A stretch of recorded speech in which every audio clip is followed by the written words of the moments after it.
Good morning class fifth.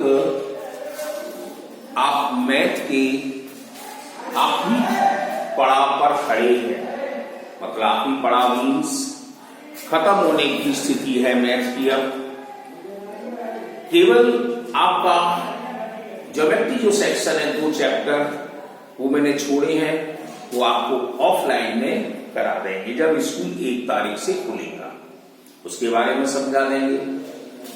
SST भी आपकी आखिरी पड़ाव पर है, आज हम कुछ एसएसटी भी आपको भेज देंगे। हिंदी भी आपकी आखिरी पर है, तो मतलब आपको तीनों के काम नहीं, जितने भी सब्जेक्ट भेजे जा रहे हैं वो अपना काम पूरा करके रख लीजिए। अब टाइम नहीं है, क्योंकि 1 तारीख से जब स्कूल खुलेगा तो आप अपना काम करेंगे कि अपना याद करेंगे, वो भी तो करना है। और फिर एग्जाम भी है, टेस्ट भी है, तो सब कुछ है, तो आप अभी से अपने काम को करना शुरू कर दीजिए। आज हम 17B एक्सरसाइज में एरिया के बारे में जानकारी लेंगे। एरिया और पेरीमीटर हमने पहले ही आपको समझा दिए थे, लेकिन पेरीमीटर के सवाल कराए थे, आज हम एरिया के कराएंगे। फिर भी हम एरिया के बारे में बता देते हैं। पेरीमीटर में हम बाउंड्री देखते थे, एरिया में हम पूरा ये ब्लैक बोर्ड पर क्या लिखा है वो सब चीज देखेंगे, तो इसको क्षेत्रफल कहते हैं। तो हम इसका फार्मूला भी जानते हैं, एरिया ऑफ रेक्टेंगल। ये फार्मूला पहले भी लिखा था, लेकिन फिर भी लिख दे रहे हैं, लेंथ इनटू ब्रेड्थ,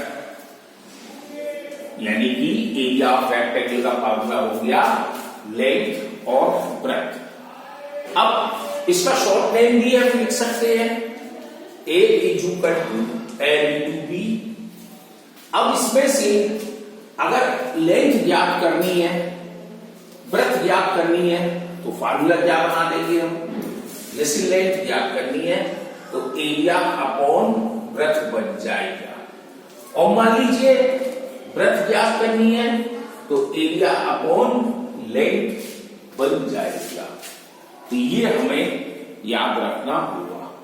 अब एरिया ऑफ स्क्वायर का भी फार्मूला है, area of square is equal to side square, या मीन्स साइड इंटू साइड। तो ये 2 फार्मूले पहले भी लिखे थे, आज फिर मैंने लिख दिए हैं, तो इनको आपको ध्यान रखना है। अब क्वेश्चन शुरू करते हैं हम। पहले में complete the table for the area of rectangle.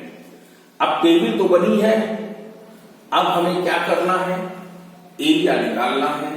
तो हम हर सवाल का एरिया निकालेंगे, हम ये नहीं है कि केवल टेबल को ही कंप्लीट करें। तो कैसे लिखें,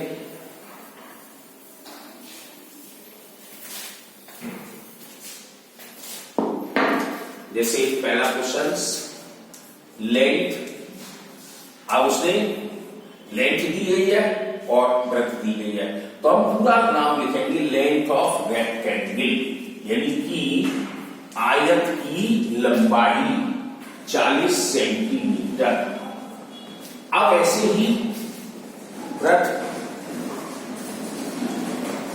ऑफ रेक्टेंगल 18 सेंटीमीटर, तो एरिया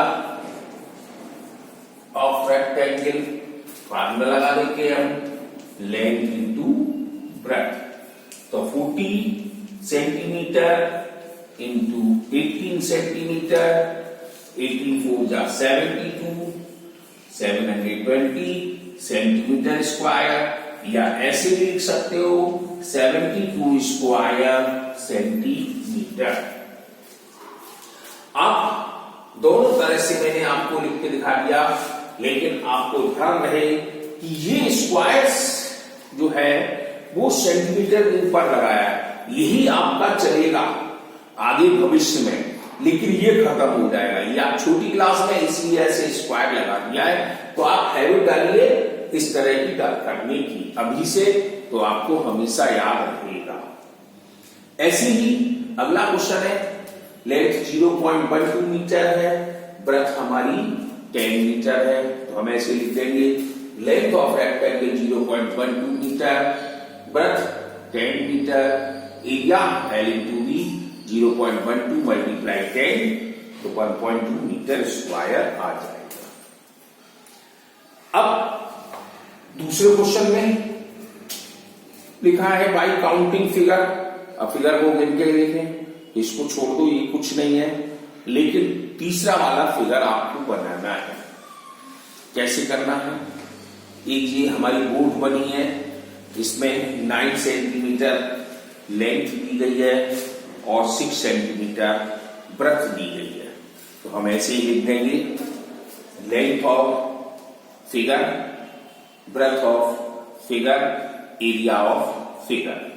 तो 9 into 6 हो जाएगा, तो 9 6 54 सेंटीमीटर स्क्वायर हो जाएगा। ऐसे ही एनवलप का है। अब आता है फोर्थ क्वेश्चन। फोर्थ क्वेश्चन में आपको क्या करना है? फाइंड द एरिया पूछा गया है ईच रेक्टेंगल का, हुज डायमेंशन गिवन दी गई है, तो हमें क्या करना है? बिल्कुल सेम सवाल है, कोई दिक्कत नहीं है। जैसे देखो, हम इसी को देखो बदलते हैं, कैसे बदलते हैं? जैसे ये है, इसको हटा दिया और इसको हटा दिया, तो वो सब चीज वही लिखी हुई आ गई। तो अब यहां पर 4 डाल दिया। अब क्वेश्चन कहता है 5 सेंटीमीटर और 3 सेंटीमीटर, तो मीन्स 5 सेंटीमीटर इंटू 3 सेंटीमीटर, इनका मल्टीप्लाई कर दिया तो 15 सेंटीमीटर स्क्वायर आ गया। तो हमारे कहने का मतलब ये हुआ कि आप एक सवाल को समझिए और सभी सवाल अपने आप कर सकते हैं, कुछ भी चेंज नहीं है। अब चेंजिंग है वो हम बताएंगे। क्वेश्चन नंबर 5 में चेंजिंग है, find the area of square. Area of square का पूछा गया है, तो कैसे लिखोगे?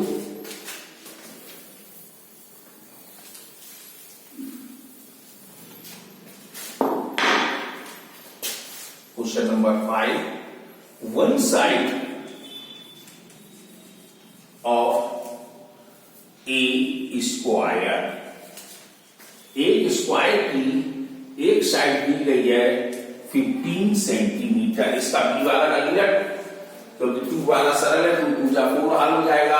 अब मैं बड़ी संख्या ले ली हमने। One side of A square 15 centimetre, तो एरिया ऑफ स्क्वायर, तो क्या फार्मूला होता है? साइड इंटू साइड, यानी कि साइड का स्क्वायर।